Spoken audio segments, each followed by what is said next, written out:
A lot of people ask us, how do you store your cutting board, or what's the best way to store it, or where can I store it? And usually, it's if you have room, store it on the edge.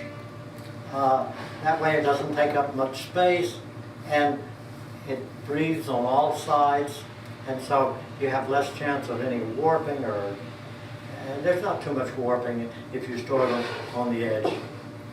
Now let's say you leave a board flat. I'm just going to leave it flat. Now this particular one has a little ball in it. That's because I left it flat this way too long, and so I got a little warping on it because the atmosphere took all the moisture out of the top, started seeking the moisture under it, and behold, it warped a little bit.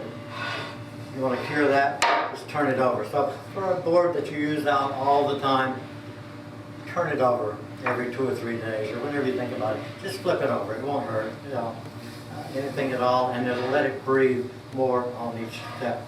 These are not so susceptible to warping or that sort of thing. You can store them on the edge, but also put them in a drawer. You want to keep them away from excess moisture. If you've got them by the sink, just make sure you keep them well oiled, you flip them, and that sort of thing.